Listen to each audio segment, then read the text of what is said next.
just comes off as fake. It's not that he's enjoying the game. It's that he wants to make his brand better, and he wants to make himself bigger, and he wants to make himself more than the game, and it just comes off to me as fake. And now with him doing all this stuff that he's doing after the game, this game, because he lost and he's acting like a crybaby, it just comes off more fake than ever to me. Yeah, you're right. Well, let's move on from talking about Cam, and let's talk about the second pick of the 11th draft, Von Miller, man, and talk about his game. That was retarded. That guy was something else. Over the last 2 games, he had 5.5 sacks over the last 2 games alone. Forced 2 fumbles. Mm-hmm. One got picked up for a touchdown. It was crazy. They had a defense that had a record time 7 sacks and forced 4 turnovers. Mm-hmm. This against a team who had the best turnover margin in the league, and who's usually the team that was creating turnover. I must say, man, Von Miller's performance through this postseason has been wonderful. Great. You can't speak on the things that he has done. It seemed to me when it comes It was to him, payday time. It was payday time. Oh, yeah, well, that too. And I'm glad it came to where it resulted into a Super Bowl win. Yeah, payday time, baby. And so, but, man, the way he get off those corners and get around these tackles and he comes at a certain angle that is hard to defend. He comes in low. Yeah, he comes in low, and what then he hits it with like a little sharp turn. His pad, what comes off to me is he gets his pad level.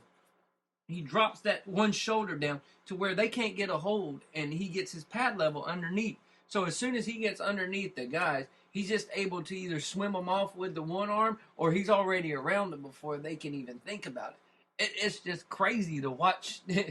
It was just crazy to watch. I'm like, he's back there again. Look. Yeah, I tell you what, man, that dude put a stamp all over the game, and everybody was just screaming, this guy already MVP. He should be MVP, and he carried his defense, and that's why I love what Von does, man. That's why he's my favorite Bronco on this team currently.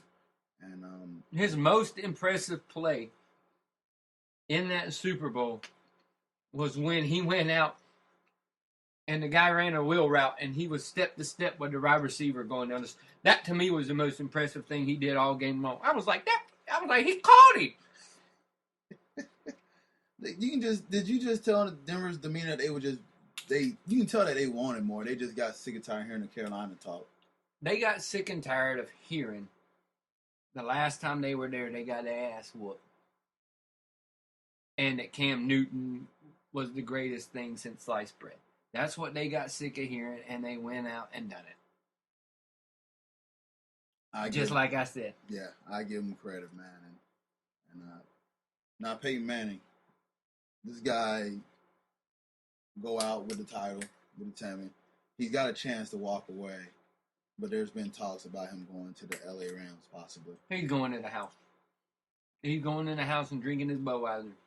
Let that man go. Y'all just go ahead and leave that fucking LA shit alone and all that shit. Unless you're going to pay him $400 gajillion to go to LA. And there's got to be a publicity stunt to get people in the stands. Oh, it would be. That's all it would be. If Peyton went there, that's all it would be. It's time to retire. I agree. This is your chance to walk on top. Walk away from the game with a title. You got 2. So, now I know he didn't do much. Not you did much to do that. Yeah, he didn't do much that game. I mean, he threw 141 yards and committed 2 turnovers. So, it was definitely not. It was definitely not one of his best games. But it's like someone told me. It was like when the Ravens made their run. It was Trent Differish. I wonder who told you that. This guy to my right. I wonder who said that one. This guy to my right. It was very Trent Differish. I don't know why I added the extra Trent Differ, but it was just like that, and you just kind of play, just be in control and get a couple of first downs and try to manage that and play field position and kick field goals and everything like that, and let your defense just wreak havoc, which obviously they did. Because people were comparing it to Elway. It was Elway-ish. I'm like, no, they scored a lot of points still in their Super Bowl because they had Terrell Davis. Mm-hmm. Terrell Davis went nuts. Yeah. It's like Denver had no one And Denver had opportunities to get points because their defense made it so. And I was like, it was more Baltimore-ish than it was old Denver-ish. I keep using ish too. This is crazy, man, because to me, they got so much on the offensive side of the ball. Emmanuel Sanders, Demaryius Thomas. You got your running backs, C.J. Anderson, running him besides his fumbles issues. He done corrected here and there. They got some talent on the offensive side of the ball. But, man. My key observation, somebody called me crazy.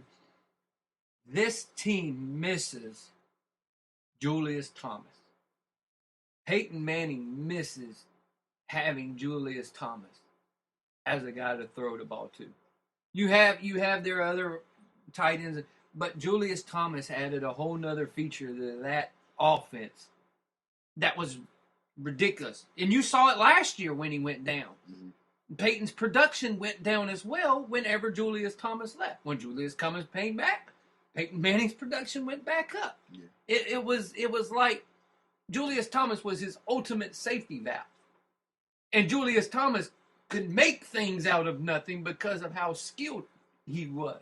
For that size. So a lot of people were like, well, Julius Thomas is doing it because of Peyton Manning. Well, I kind of lean to that thing that Julius Thomas was helping Peyton Manning look really good at times. Because now when you're throwing it to Demaryius Thomas, all he is a drop ball dude waiting to happen. Yes, luckily, Emmanuel Sanders would save things. Yes.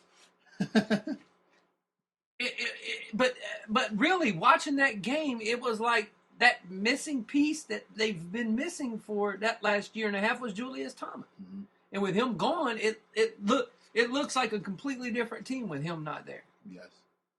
All right, questions. I didn't kind of... I know this is going on football, and congratulations to my Broncos. We're kind of done discussing them a little bit, but as far as the Super Bowl, the halftime show and the commercials. Did not watch the halftime show because I was driving.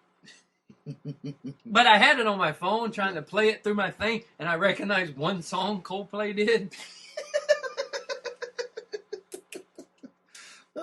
I didn't. I was like, I know that song. Beyonce was wearing some Black Panther outfit, and I knew the song Bruno Mars did. Because if you don't know the song Bruno Mars did, you've not been alive for the past year and a half. Exactly.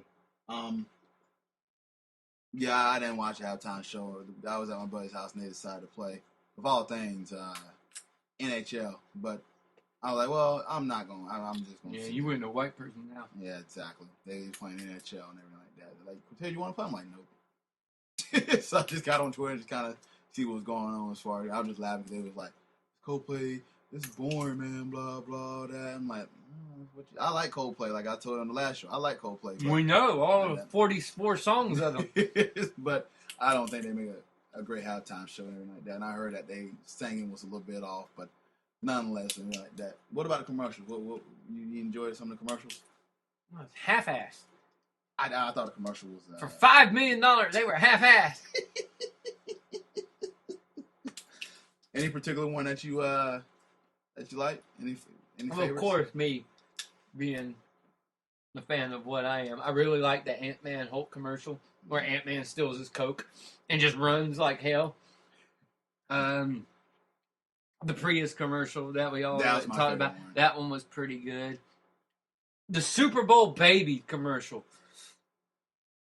where every time somebody wins the Super Bowl, that they have the babies 9 months later. That one to me was funny because you've seen it all throughout the years. But what I was waiting on was the domestic abuse commercials from the Super Bowl losers.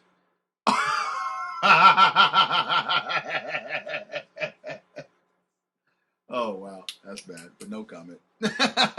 From the dads whipping them. Yeah. Yeah, to me that was. But then you had a couple of good movie trailers and stuff like that. So yeah, that's why I said it was a down year for us for commercials. I just kind of like, well, the commercials are not good, and you think you paid $5 million for that? There was one that they was paying. Every time I saw like a dumb one, I was like, you paid $5 million for that? You paid $10 million for that? You wasted my time. Stupidest one ever puppy, monkey, baby. The pumpy, monkey, baby was arguably the stupidest thing I have ever seen or heard in my life. That was bad. It was terrible. Yeah, that was bad. They had the insurance one too. That was pretty bad. I'm like, the nationwide. It wasn't nationwide, but it was something doing. It was totally off topic, and I'm like, oh, it's an insurance commercial. I'm like, I thought that was totally something different. I'm like, when they were throwing the ball around. Yeah. And then Deadpool catches it and throws the cat out the tree. I'm like, oh, Deadpool's in a random insurance commercial. Yeah. Overall, it was. If you want to fan these teams, it was. And Deadpool's commercial, where he goes, I always wanted to be a sports athlete. Yeah. Where he goes, that way I could have kids all around the world. I was like, oh! I was like, oh! The marketing for that movie's been amazing. Yeah. It better be good. I'm going to see it Thursday. It better be good. It better be good. So, yeah, overall, I mean, if you want a fan of the Panthers or the Broncos, the game overall was pretty boring. I mean, I'm not going to lie. I kind of, when Broncos did finally do something, I cheered. But for the most part, we're just kind of like watching the game, just watching the game. And sometimes I had to remind myself, this is a Super Bowl quartet. It's what the random regular season Bronco game looked like. Yeah, it really was. And some of those, and trust me, some of those Bronco games were really boring. But because I'm a fan of the team, I enjoy it. But I was telling, because we was watching it with some friends and everything like that, and they was like, this game is really kind of boring. I was like, yeah. I said, I'm enjoying it as a fan, but there's been moments I'm just kind of like, got to remind myself that this is the Super Bowl. You had two really good defenses, one offense that was blah, and the other one that was supposed to be great, and then the one that was great got shut down, so then that took all the hype out of it. That took everything away from it so when they got shut down. It just became a whole defensive battle, and it just was, it was sort of watch. It really was. And once the clock hit zero, I was like, well, I'm glad that my team was on the winning side of this. So, nonetheless, Super Bowl, glad the Broncos won. We'll move forward and talk about some of the players that are retiring. Free agency coming up very soon. A month from today. Wow. So, March 9th. Well, Kevin, I know. March 7th, they can all start talking to people. So right. we'll know who March 7th on who they're targeting. It's a shame that I got to look forward to that shit. Oh, man. Well, let's talk about some retirement news, man. It's been announced that Marshawn Lynch, per his agent, is retiring. And his Twitter account. So, talk about Marshawn Lynch and what he has meant to the NFL and the Seahawks and his NFL and everything like that. His personality. Just talk about it. He gave, when he went to Seattle, he gave the Seattle Seahawks their personality, what their identity was going to be as a football team. Mm-hmm. He embodied everything that Seattle was going to be once they got him. In Buffalo, he was hit and miss. But once he got to Seattle, he was like, look, here it is. This is what's going to be our stamp, and our stamp is Marshawn Lynch. Mm-hmm. From his runs that have made earthquakes happen to his runs that have made game-winning runs, to runs that people asking questions and he goes, thank you for asking. For his interviews, for everything, he was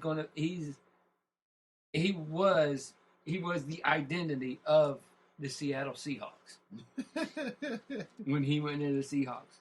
Marshawn, how's your stomach? Thank you for asking about my stomach. Yeah, he's great, man. Marshawn Lynch for me, man. His running, man. He's the yards after the catch with this guy, or yards after the rush, and every time yards after contact. Thank you. I was saying that going through it's something. Yards after one of the motherfuckers.